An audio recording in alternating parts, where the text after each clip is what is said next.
మొన్న ఎక్కడ బీజేపీని పెద్దగా విమర్శిస్తలేరు. సో బీజేపీతోనే ఏదో బంధం ఉంది అన్నది Congress party. BRS alias CRS ఇంకెందు పార్టీ నాకు తెలియదు, కానీ ప్రజలైతే సిఆర్ఎస్ ఇచ్చిరాలకు కంపల్సరీ రిటైర్మెంట్ స్కీమ్ ఇచ్చి రూములో కూర్చోబెట్టిర్రు.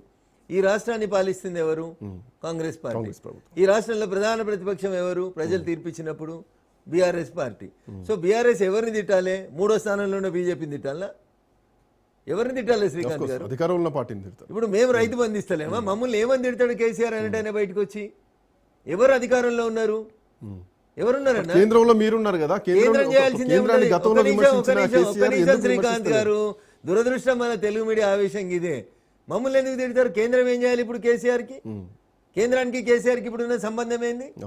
ఈ రాష్ట్రంలో ప్రజలు అధికారం ఇచ్చింది కాంగ్రెస్ పార్టీకి, ప్రజలు ప్రతిపక్షంలో ఉంచింది బీఆర్ఎస్ పార్టీకి.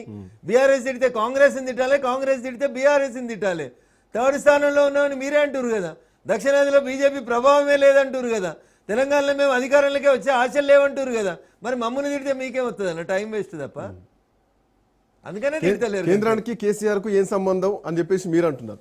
బట్ అదే కేసీఆర్ ఈ రోజు బహిరంగ సభలు పెడితే ప్రజలంతా కేసీఆర్ ఎక్కడనో అంటున్నారని చెప్పేసి వాళ్ళే అంటున్నారు. బట్ పాయింట్ ఏంటంటే, మీరు 8 ఎంపీ స్థానాలు గెలిచారు, 8 ఎమ్మెల్యే స్థానాలు గెలిచారు. ఇంత గెలిచిన తర్వాత ప్రజలు మీకు ఇంత అవకాశం ఇచ్చిన తర్వాత కూడా పార్టీ ఎందుకు అంత అగ్రెసివ్గా ఉండలేకపోతుంది? సో బీజేపీలోనే ఒకరికొకరికి ఎవరికి వారు యమునా తీరు అన్నటువంటి ఎపిసోడ్ నడుస్తుంది. కమ్యూనికేషన్ గ్యాప్ మీ నాయకుల మధ్య ఉందన్నది ఇంకొక వాదన. అంటే మీ దృష్టిలో, తెలుగు మీడియా దృష్టిలో ఏంటంటే బ్రేకింగ్ అంటే బూతులు తెచ్చుకోవడం అన్నట్టు.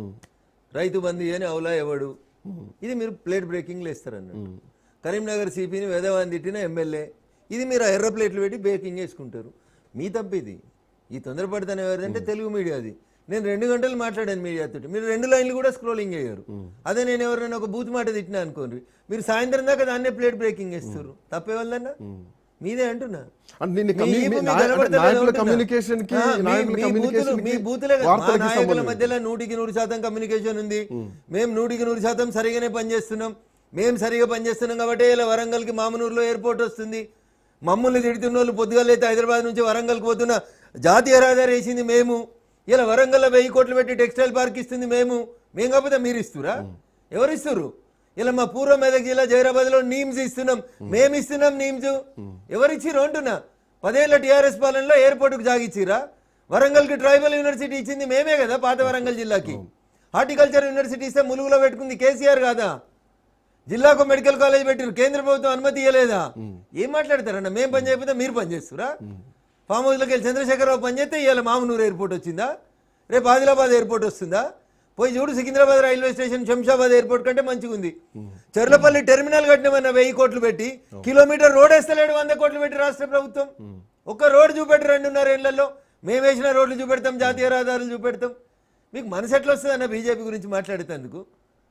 మీరే మీ మధ్యలో సరిగా లేక మమ్మల్ని అంటే ఎట్లా? మేము సమన్వయంతో పనిచేస్తున్నాం. ఆదిలాబాద్కి ఎయిర్పోర్ట్ కావాలని మేమే అడుగుతున్నాం, వరంగల్ కావాలని మేమే అడుగుతున్నాం. ఆఖరికి శంషాబాద్ టెర్మినల్ ప్రతి సంవత్సరం 40 లక్షల మంది ప్యాసింజర్లు పోయే కెపాసిటీ ఉంటుంది. ఇవాళ దానికి సంవత్సరానికి 35 లక్షల మంది పోతుర్రు. శంషాబాద్ ఇంకో టెర్మినల్ కట్టుమని నెల రోజుల కింద పార్లమెంట్లో మాట్లాడింది ఇదే రఘునందన్ రావు మీదకి ఎంపీ. మేము అడగకపోతే మీరేం అడుగుతుర్రన్న? మీరు ఢిల్లీకి పోయి చాల్వా వేసి ఫోటో వేసి మేము అడిగినాము మెట్రోని స్వాధీనం చేసుకోమని ముచ్చట అయిపోతారు మీరు. What is that? నీ దగ్గర ఉన్న డిపిఆర్ లేవి, ఎంఎంటీఎస్ ఎక్స్టెన్షన్ ఏది? ఎప్పుడు యాదాద్రికి ఇచ్చినాం మేము మెట్రో? ఏం చేస్తున్నారు మీరు? ఏం చేసిరన్న మీరు?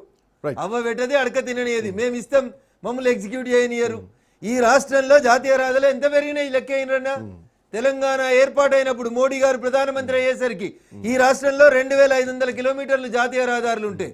ఈ రోజు అన్న దగ్గర 5500 కిలోమీటర్ల జాతీయ రహదారులు పూర్తి అయినాయి తెలంగాణ లోపల. 70 ఏళ్ళలో కాలేదు, మేము 12 ఏళ్ళలో చేసినామన్నా. ఇది మాట్లాడారు మీరు. పోదాంపా సికింద్రాబాద్ రైల్వే స్టేషన్కి, పోదాంపా చెర్లపల్లి రైల్వే స్టేషన్కి. మేము పని పెట్టే కంటే ముందు, పని మొదలు పెట్టే కంటే ముందు సికింద్రాబాద్ రైల్వే స్టేషన్ ఎట్లుంటుండేనా, ఇప్పుడు ఎట్లుందో చూడు. ఇవి మీకు కనబడాయన్నా? మీకు అభివృద్ధి కనబడదు. ఒక చిన్న బ్రేక్ తీసుకుందాం. బ్రేక్ తర్వాత తెలంగాణలో భారతీయ జనతా పార్టీ పరిస్థితి ఏంటి, ఎట్లా ముందుకెళ్ళబోతున్నారు, ప్రతిపక్షాలని అధికార పక్షాలు